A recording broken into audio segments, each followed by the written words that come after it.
Hola, ¿cómo están? Estás en el canal del Centro de Duelo y Paz y eres bienvenida, eres bienvenido. Ayer, sábado 24 de mayo de este año 2025, asistimos al Congreso El Arte de Morir, un evento per se interesante, porque todas y todos tenemos y llegaremos al fin de nuestro ciclo vital, sí o sí. Y qué importante es hablar de estos temas justamente en vida. Recuerden, entre nacer y morir hay que vivir. Y tenemos mucho, sobre todo en nuestra sociedad, esta parte de no la invoques porque se aparece. No hables de ella, excepto 1 y 2 de noviembre, excepto para burlarnos, excepto para hacer mofa de esa encapuchada con una guadaña que nos han enseñado en las imágenes. Pero en la vida real, claro que viene y claro que va a llegar en el momento, en el momento exacto, en el momento perfecto. Hoy vamos a hablar justamente de esta parte, el arte de morir. Recuerden, en este canal del Centro de Duelo y Paz estamos para dar difusión a la tanatología. Suscríbanse, es gratis, no les cuesta nada. Denle me gusta para que hagamos una comunidad tanatológica más grande. ¿Y de qué va este congreso de El arte de morir? Justamente, de darnos cuenta. Dentro de la terapia gestal se maneja mucho de qué te das cuenta. Y entonces, sobre todo cuando somos adultos mayores, cuando pasamos esta edad que más o menos empieza a los 60 años, la adultez mayor, en general, la Organización Mundial de la Salud así lo marca, es cuando las personas empiezan a ver esta parte de qué he hecho de mi vida, qué he sido en mi vida. Porque cuando somos jóvenes no pensamos en nada de eso, inclusive ni siquiera creemos que nos vaya a suceder hasta que nos toca con algún familiar, con algún vínculo significativo. Pero de la nuestra no pensamos. ¿Y por qué es importante pensar? Repito, entre nacer y morir hay que vivir, pero hay una novela maravillosa que se llama La muerte de Iván Ilich, del autor Dostoyevsky, no, Tolstoy, perdónenme, de León Tolstoy. Y es justamente cómo vive Iván Ilich. Iván Ilich vive la vida como todos, aprovechando, o como la mayoría, no como todos, no generalicemos, que hay personas que desde muy jovencitos entran a esta parte de la espiritualidad, de qué se dan cuenta, del darse cuenta. Hacemos un paralelismo, como ya decía, con la terapia gestal. Pero bien, Iván crece en una familia de juristas, es decir, en esta parte de la ley y la parte también que siempre va acompañada de la parte política. Y entonces, bueno, pues su papá es un juez de mucho renombre y ha ido colocando poco a poco a sus hijos en este medio. E Iván no es la excepción. Empiezan desde abajo, quizás con puestos menores, el papá los lleva sobre este tipo de estudios. E Iván llega a un momento de su vida donde es el juez de primera línea, es decir, un juez de estos que se dedican realmente a determinar casos. Está muy contento porque su sueldo se incrementa. Y entonces, para la época, está situada en los 1800 y fracción, para la época, ¿verdad? Es muy importante que las personas que trabajan en esta área, pues tengan casas, mansiones, con esos cortinajes que ahora vemos en las películas de entonces o en las series de época, con esos cortinajes pesados, gruesos. Y justamente al estar viendo cómo ponían, cómo colocaban las cortinas y que algo a Iván no le, no le terminaba de convencer, es que sufre ahí un pequeño accidente, que aparentemente solo fue pequeño accidente. Pero ¿cómo va viviendo su vida Iván Illich? Bueno, tomando las oportunidades que se le van presentando sin analizarlas, sin elegir realmente desde dentro de él qué camino quiere seguir. Es decir, la vida le va presentando la propuesta A y la toma. No piensa en que quizá la propuesta B, que vendrá un tiempo después, le va a convenir más. No, no, no. Solo la toma. De hecho, cuando decide establecer su vida, hacer una familia, se casa con una mujer que no está enamorado, pero es una buena chica, de muy buena familia. Él ve que habrá oportunidades con su suegro, porque también está en ese medio, se mueve en la política también, y solo ve eso, y se casa. Y bueno, vienen los hijos, sin mucho ahínco. Y quien realmente lleva la educación, la crianza de los hijos, ayudada obviamente y como se estilaba en la época y también para este tipo de familias, es la esposa. E Iván solo va navegando, ¿no? Lo que la vida le ponga, lo toma. No analiza, no lleva hacia adentro ese sentimiento de si tomo A, ¿cómo me voy a sentir? Si tomo B, ¿cómo me voy a sentir? Hay una técnica que debemos de realizar, obviamente quienes quieran hacerlo, que se llama ¿qué pasaría si? Y esto es escribir. Si ustedes quieren, en una hoja, tamaño carta, de la hoja que ustedes quieran, la ponen, la parten a la mitad, ya sea que la doblen, ya sea que le hagan una línea, que separen, y ponen el asunto hasta arriba. No sé, se viene a mi mente. ¿Qué pasaría si, por ejemplo, vamos a poner justamente el congreso al que fui ayer? Es algo muy sencillo, pero es válido hacer este ejercicio. Si yo hubiera hecho este ejercicio, hasta arriba de mi hoja yo hubiera puesto, ¿qué pasaría si? En el lado izquierdo habría puesto, voy al congreso. En el lado derecho hubiera puesto, no voy al congreso. En voy al Congreso hubiera puesto, tengo que levantarme temprano, es sábado, son los únicos días que tengo descanso, eh, tengo que trasladarme, yo ya he mencionado que hago mis traslados en transporte público, más o menos son desde mi domicilio hasta el Centro Médico Nacional Siglo XXI, 3 horas en transporte público, eso pondría. ¿Qué pasaría si voy al Congreso? Levantarme muy temprano, viajar 3 horas de ida y 3 horas de venida, en fin, ¿no? Ese pondría.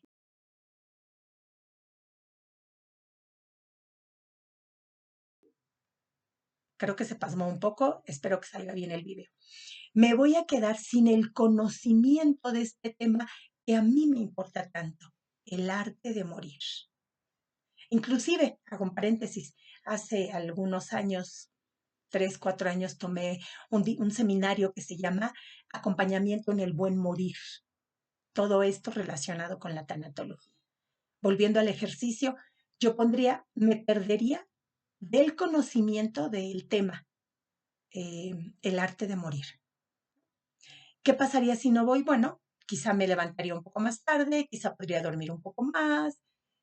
Todo eso lo ponemos en una columna y de ahí observamos y tomamos una decisión.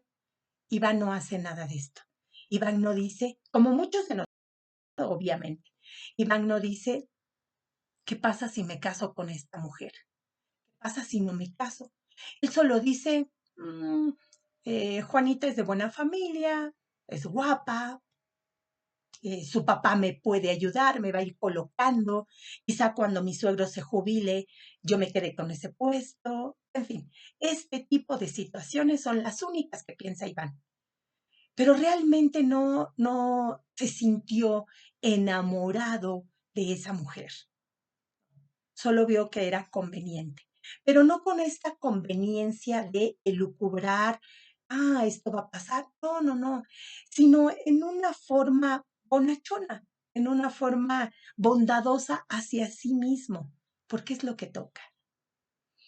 Em, Tienen hijos y de ese pequeño accidente que mencioné, viene después molestias para Iván, y molestias, hasta que llega un momento que es insoportable el dolor. Y si bien es cierto que consulta a algunos médicos, para la época no se tenían obviamente estos estudios de tomografía ni nada de eso, y en esta novela se dice, bueno, le pusieron tales hierbas, el galeno trajo tal cosa y se la puso, le dijo que se asoleara, no sé, lo que se estilaba y lo que podía y lo que había en la época donde está ambientada, donde está situada esta novela. Pero al final de su vida, Iván tiene varios días o semanas de agonía. Porque entonces, como en una película, y estos son también detalles que pone por escrito Elizabeth Kubler-Ross, la madre de la tanatología, donde em, las personas que están a estas a portas de morir eh, ven su vida pasar. Y entonces es muy común que quienes no hacen un proceso tanatoterapéutico se arrepientan en esos momentos, en sus últimos instantes, de no haber vivido la vida. Por ahí no recuerdo ahorita el autor, pero dice, viviría más, disfrutaría más, trabajaría menos, sería más ser humano que producir, producir y producir. Pues bien, Iván también ve su vida. Y entonces se pregunta en esos días de agonía, ¿por qué me casé con fulanita? Y recuerda alguna muchacha que en esos tiempos, en esa etapa de su vida conocía y que le llamaba la atención, pero dejó de lado esa sensación de que le llamaba la atención, ese sentimiento de que esa chica la traigo en el radar. No lo pensó, no se permitió pensarlo. Y bueno, en esa agonía, él hace todas esas reflexiones y se pregunta, ¿qué viví? Y dice, solo fui como una veleta, que dejé que el viento me llevara hacia lo que me tenía que llevar. ¿Qué pasó? Bueno, todo esto hacemos un paralelismo justo con este congreso, el arte de morir, así como el arte de nacer. Para nacer, eh, los infantes, los bebés, se empujan sobre el canal del parto y hacen un esfuerzo. Cuando es por cesárea, también hacen un esfuerzo. Cuando el médico va quitando el obstetra capa tras capa y sale el recién nacido. Por supuesto que es menor esfuerzo que cuando nace por parto natural y que se va realmente empujando por el canal de parto, pero también cuando nace por este tipo de cirugías, que es la cesárea, tiene su dosis de dificultad. ¿Se fijan? Es un arte nacer. No es nada más, bueno, ya, no. Y bueno, hay estudios de neuroimagen donde van viendo cómo es que nacemos todos. Bien, todos tenemos ese fin de ciclo vital y también es un arte, también es una eh, situación, el último evento de nuestra vida.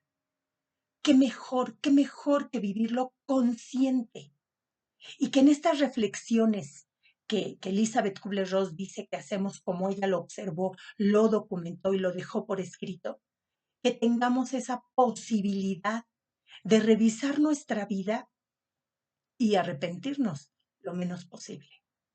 Que realmente entre haber nacido y estar a puertas de la muerte haciendo estas reflexiones, hayamos vivido, hayamos gozado, nos hayamos divertido, hayamos hecho elecciones. Aunque, permítanme decirles, que no elegir también es un tipo de elección, como Iván, que solo se fue como veleta, fue su elección y dejó de lado otras elecciones que pudo haber tenido. Que no nos pase. Elijamos, no lo que debemos hacer, no lo que los demás esperan que nosotros hagamos. Elijamos desde nuestra conciencia. Elijo ir al Congreso de El Arte de Morir, que queda 3 horas de camino en transporte público o elijo no ir al Congreso y quedarme media hora más en mi deliciosa camita en un sábado que además se antojaba que iba a estar lluvioso.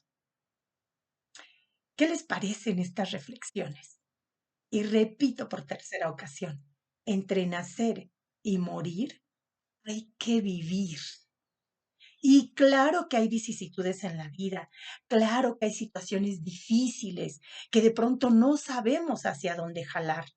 Pero recuerden, yo les he mencionado esta parte sabia que todas y todos tenemos y que esto viene de Teresa Robles de la escuela ericksoniana y que Freud lo llamaría el inconsciente. Ahí tenemos toda la sabiduría que nosotros necesitamos para vivir. Pero esa sabiduría nos susurra. Y nosotros en esta vida posmoderna nos hemos acostumbrado a escuchar a gritos. Tenemos que bajar nuestras revoluciones, bajar el volumen de todos los estímulos incesantes y ruidosos per se que tenemos para escucharnos y para saber qué elegimos, tengamos la edad que tengamos. Pero sobre todo, cuando somos adultos mayores. Invito a esta reflexión. Entre nacer y morir hay que vivir. ¿Qué les parece? Eh, Después de este congreso, donde obviamente hubo mucha reflexión al respecto de la tanatología sobre todo, de cómo como tanatólogas, tanatólogos, podemos acompañar a todas las personas a elaborar sus pérdidas, pero también los podemos acompañar en esos momentos sagrados, donde está llegando el fin de nuestro ciclo vital. ¿Qué piensan? Bueno, antes de darles las gracias por su atención, les pido nuevamente que se suscriban. Recuerden, es gratis y nos ayudan a que la plataforma nos permita, nos dé difusión y nos permita hacer una comunidad tanatológica más grande, justamente para reflexionar sobre estos temas tanatológicos. Yo soy Rosario Amaya, tanatóloga, y deseo que tengan una vida llena de luz y de plenitud, una vida plena. Gracias por su atención, suscríbanse y nos vemos en una próxima entrega.